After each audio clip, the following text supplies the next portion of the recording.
నమస్తే. ఇన్నాళ్ళు నన్ను సపోర్ట్ చేస్తూ, ఎంకరేజ్ చేస్తూ మీ ప్రేమని నాకు అందిస్తున్న ప్రతి ఒక్కరికి కృతజ్ఞతలు. అలాగే ఈ వీడియో కూడా ఖచ్చితంగా మీకు ఉపయోగపడుతుంది. లైక్, షేర్ అండ్ సబ్స్క్రైబ్ చేసి మీ సపోర్ట్‌ని నాకు అందించండి. అలాగే ఈ వీడియో పట్ల మీకున్న అభిప్రాయాన్ని కామెంట్ సెక్షన్‌లో కామెంట్ చేసి తెలియజేయండి. ఇప్పుడు వీడియోని చూద్దాం. నమస్తే. Welcome to our channel. నేను పద్మిని. ప్రస్తుతంతో పాటు ప్రముఖ ఆధ్యాత్మికవేత్త, వాస్తు జ్యోతిష పండితులు, హస్త సాముద్రిక నిపుణులు వైవీఎస్ఎస్ గిరిరావు గారు మనతో పాటు ఉన్నారు. మాట్లాడదాం. సార్ నమస్కారం అండి. నమస్తే అమ్మా. ఎలా ఉన్నారండి? బ్రహ్మాండంగా ఉన్నామమ్మా. చక్కటి సమయంలో హైదరాబాద్కి మీరు రావడం జరిగింది. ఆషాఢ మాసంలో ఉన్నాము. అవును. ఆషాఢ మాసంలో చాలా ఆషాఢ మాసం అంటేనే చాలా అద్భుతమైనటువంటి మాసం. అటు వారాహి నవరాత్రులు అనుకోవచ్చు. అసలు వచ్చేటటువంటి తిథులన్నీ చాలా చాలా వైశిష్ట్యం కలిగినటువంటి తిథులు.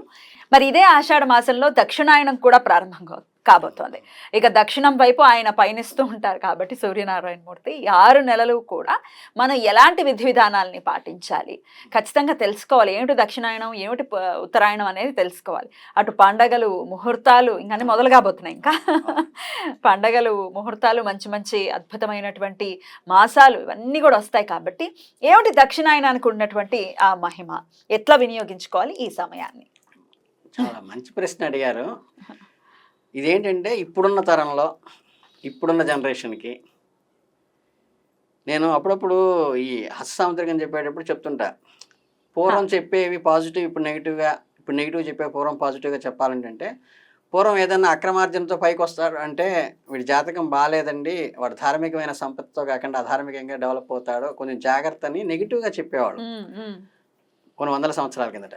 ఇప్పుడు ఏంటంటే చక్కగా మీ వాడు జీతం కంటే గీతం ఎక్కువ వచ్చే ఉద్యోగం చేస్తాడు, బ్రహ్మాండంగా సంపాదిస్తాడు, పయాదం బాగుండే డిపార్ట్మెంట్లో చేరతాడని దాన్ని పాజిటివ్గా చెప్తున్నాం. పూర్వం దేశ బహిష్కారం అంటే ఏంటంటే ఇక్కడ ఉన్న చోట రాణించడండి, దేశాల పట్టుకుని వెళ్ళిపోతాడు మీ వాడని అది చాలా నెగిటివ్గా చెప్పేవాడు పూర్వకాలంలో.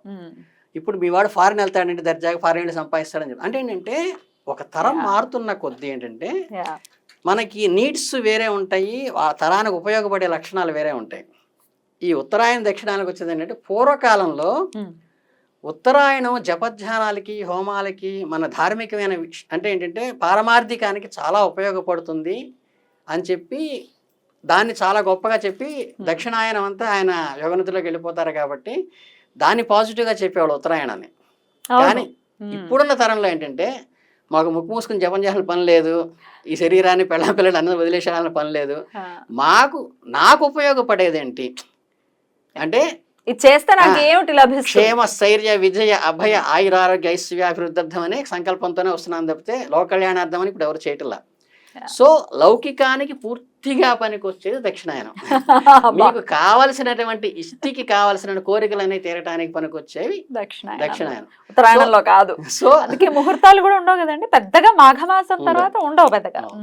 అందుకని ఏంటంటే ఇప్పుడు అహికానికి కావాల్సినవన్నీ ఇప్పుడు లభిస్తాయి కాబట్టి ఇప్పుడు తరంలో ఏం చెప్పాలంటే దక్షిణాయనం వచ్చిందంటే మీరు అదృష్టవంతుడికి కావాల్సిన పనులన్నీ ఇప్పుడు ఇష్టికి కావాల్సినవన్నీ చేసుకోవడానికి ఉపయోగపడే టైం ఇది. దీంట్లో ఏంటంటే ఈ లౌకికం అనేది ఇహలోకానికి వస్తుంది, పారమార్థికం అనేది పైలోకాలకు వస్తుంది, మధ్యలో ఈ దేవలోకాలు, పితృలోకాలు ఉంటాయి. ఈ పితృదేవతలకి సంబంధించింది కూడా భాద్రపద బహుళ పక్షం అంతా కూడా పాడ్యమి నుంచి మనకి అమావాస్య దాకా వస్తుంది. అంటే ఏంటంటే ఈ పితృపక్షాలు మొత్తం 15 రోజులు కూడా ఇప్పుడు మా నాన్నగారు నవమి రోజు వెళ్ళిపోయారు అనుకోండి, వెళ్ళిపోయారు అనుకోండి, ఏ మాసంలో చతుర్దశి రోజు మా అమ్మగారు వెళ్ళిపోయినా, ఏ మాసంలో నవమి రోజు మా నాన్నగారు వెళ్ళిపోయినా, ఈ 15 రోజుల్లో ఆ పక్షంలో ఆ తిథి రోజు మనం తర్పణాలు ఇవ్వటం అనేది అంటే ఏమిటి సంవత్సరంలో మనం మామూలుగా తద్దినాలు పెట్టినప్పటికీ ఇది కూడా చేయాల్సి ఉంటుంది. ఈ సంవత్సరం కూడా ఏంటంటే క్యాలిక్యులేషన్ లో ఏమవుతుందంటే ఇప్పుడు మీరు అమెరికా వెళ్ళారనుకోండి, అక్కడ టైంకి ఇక్కడ టైంకి ఎలా డిఫరెన్స్ ఉంటుందో ఈ లార్జ్ స్కేల్లో వెళ్ళేటప్పుడు ఏంటంటే ఇప్పుడు ఒక పెద్ద చార్ట్ మీద చిన్న చక్రం, పెద్ద చట్రం, ఇంకా పెద్ద చట్రం గీసారనుకోండి, ఈ భగవంతుడి దగ్గర ఈ చిన్న మూలకి అంటే ఒక సెంటీమీటర్ జరిగేసరికి ఈ పెద్ద చట్రంలో విశ్వంలో ఏంటంటే ఒక దాదాపు 5-6 అంగుళాలు జరుగుతుంది. అలా ఏంటంటే ఇక్కడ సంవత్సరం జరిగింది వాళ్ళకి ఒక రోజు అవుతుంది. ఇది క్యాలిక్యులేషన్ మెథడ్. అందుకని ఏంటంటే సంవత్సరానికి ఒక్క రోజు పెడతాం పితృతర్పణ అంటుంటారు, కాదు వాళ్ళకి రోజు పెడతాం. పితృలోకంలో టైంకి కంపేర్ చేస్తే ఏంటంటే ఇక్కడ మన సంవత్సరానికి ఒక రోజు పెట్టేది అక్కడ రోజు పెట్టినట్టు అవుతుంది. ఇది ప్రధానంగా. అందుకని ఏంటంటే ఇందులో పండగలన్నీ కూడా ఇప్పుడే వస్తాయి, అంటే ఏంటంటే మనకి జనరల్గా ఏం చెప్తారంటే మీకు ఉదయం సంధ్య సాయంత్రం సంధ్య అని ఉందనుకోండి, ఈ సంధ్య వేళ ఏంటంటే చెడు ఆలోచనలు వచ్చేటువంటి చెడు భావాలు వైపు పోకుండా మనిషిని కంట్రోల్ చేయటం ఏంటంటే అనుష్ఠానం అనేది అప్పుడు చేసుకోమని చెప్తారు, అంటే దేవతలు ఆరాధించమని. అలాగే ఈ దక్షిణాయనంలో ఏంటంటే మీకు పండగలన్నీ కూడా ప్రాశస్తమైనవన్నీ కూడా వరుసగా పెట్టుకొస్తాం అనమాట. సో దక్షిణాయనం ఒక ప్రదోష సమయం, ప్రదోష సమయం అది చక్కగా వినియోగించుకోవాలి, చక్కగా ఉపయోగించుకోవాలన్నమాట. దాన్ని ఎంత ప్రశస్తమైంది కాబట్టి దాన్ని ఉపయోగించాలి. అదే కర్కాటక సంక్రమణం నుంచి వస్తుంది. కర్కాటక మన సంక్రాంతి అంటాం దాన్ని. మకర సంక్రాంతికి వచ్చేసరికి ఉత్తరాయణం వస్తుంది. అది ధార్మికమైన దానికి పైలోకాలకి సంబంధించింది, జపధ్యానాలకి అది శ్రేష్టమైనది.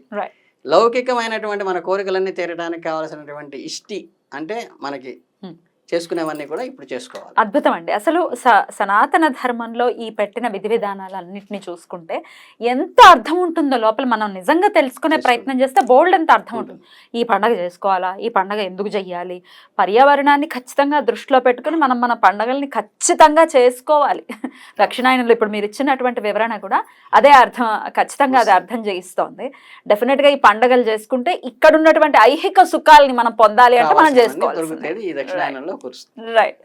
అటు శ్రావణ మాసం లక్ష్మీదేవితో మొదలుకొని వినాయకుడు, మళ్ళీ అమ్మవారు, కార్తీక మాసం మాటల్లో చెప్పలేము ఆ మాసం గురించి అయితే. రైట్. సో ఖచ్చితంగా ఈ మాసాలన్నిటినీ వినియోగించుకున్న 6 నెలలు అంటే ఇది ఒక మనం డిపాజిట్ చేసుకుంటున్నాం ఈ 6 నెలల్లో అనుకోవచ్చు. యూటిలైజ్ చేసుకుంటున్నాం. అది మనకి తర్వాత ఉత్తరాయణంలో యూటిలైజ్ చేసుకుంటాం. ఉత్తరాయణంలో ఏంటంటే ధార్మికంగా విత్డ్రా చేసుకుంటున్నాం. ఇప్పుడు డిపాజిట్ చేసి అప్పుడు విత్డ్రా చేసుకుంటాం. ఖచ్చితంగా. అయితే పండగలు చేసుకోవడం అందరికీ తెలిసిందే, చక్కగా చేసుకుంటారు. కానీ దైవారాధన విషయంలో ఖచ్చితంగా నిత్యం ఈ 6 నెలలు చేయాల్సినటువంటి ఆరాధన విషయం ఒకసారి చెప్పండి. ఏం చేయమంటారు? ఈ 6 నెలలు కూడా ఏంటంటే నిత్యము ఈ నిత్యానుష్ఠానం అది కంపల్సరీ. ఎందుకంటే మీకు గట్టిగా మాట్లాడితే ఏంటంటే ఏదో అంటారు, చెప్తారు చూసారా, ఫిజికల్గా బాబా గారు మన దగ్గర ఉన్నారనుకోండి, మనకి భౌతికంగా ఆ సమాధి మందిరము అంతవరకు లెండి తోట అలా ఫిజికల్గా చూస్తాం మనం. ఆయన యోగ సమాధిలోకి వెళ్ళిపోయిన తర్వాత ప్రపంచంలో ఎక్కడ ఏ మూలన ఉన్నా సరే ఆయన పక్కనే ఉంటారు.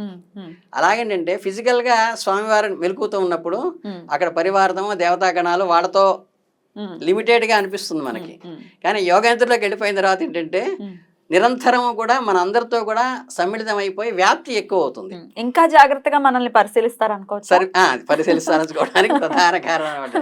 అంటే ఫిజికల్ బాడీకి ప్లాస్మా బాడీకి ఆ తేడా వస్తుంది అనమాట. అదేంటంటే వాళ్ళు ఆ యోగ నిద్రలో ఉన్నారు అంటే ఏంటంటే ప్రపంచానికి సంబంధించి. అందుకని ఏంటంటే మీరు భాగవతంలో కూడా చూసినప్పుడు కృష్ణుడు ఆ యోగంతులో పడుకున్నప్పుడు ఇటు పక్క ఆయన వచ్చి ఏదో కోరడానికి వచ్చి అప్పుడు డిస్టర్బ్ చేయరు. మామూలు నిద్రపోయేవాడి బావాలే అని లేపుతారు. అంటే ఈ ప్రపంచానికి సంబంధించిందే ఇది విధి విధానం చేస్తున్నప్పుడు ఆయన ప్రపంచానికి సంబంధించిన వ్యక్తి అయినప్పుడు ఆయన యోగమిత్రులో ఉన్నప్పుడు అది చాలా దోషం అవుతుంది. మామూలు మనిషి పడుకుంటే బావాలేమన్న దానికి ఆ యోగనిద్ర అంటే అదేనమాట. యోగనిద్ర మీన్స్ ఏంటంటే మనకందరికీ కావలసినవన్నీ కూడా సమకూర్చడం కోసం ప్రపంచాన్ని, ఈ ప్రకృతి, ఈయనేమో పరమాత్మ కదా, ఈ ప్రకృతికి సపోర్ట్ చేస్తూ దానికి కావాల్సిన నీడ్స్ అన్నీ చూసేటువంటిది అంటారు. అంటే ఏంటంటే మన ఆఫీసర్ గారు మనతో ఉన్నప్పుడు మనం కొంచెం ఫ్రీగా మాట్లాడచ్చు, కానీ ఆయన శ్రీమతి గారితో ఏకాంతంలో ఉన్నప్పుడు డిస్టర్బ్ చేయకూడదని ఎలా అంటారో, ప్రకృతిని పరిశీలిస్తూ ప్రకృతికి సపోర్టింగ్ గా ఉండి ఈయన యోగమాయలో ఉంటారు. Right right. అద్భుతం అండి. ఖచ్చితంగా నిత్య ఆరాధన ఖచ్చితంగా చెయ్యాలి అని చెప్తున్నారు. చేసుకుని డెఫినెట్ గా ఈ దక్షిణాయన పుణ్యకాలం, ఖచ్చితంగా ఇది కూడా పుణ్యకాలమే కాబట్టి చాలా అద్భుతంగా వివరించినందుకు కృతజ్ఞతలండి. నమస్కారం.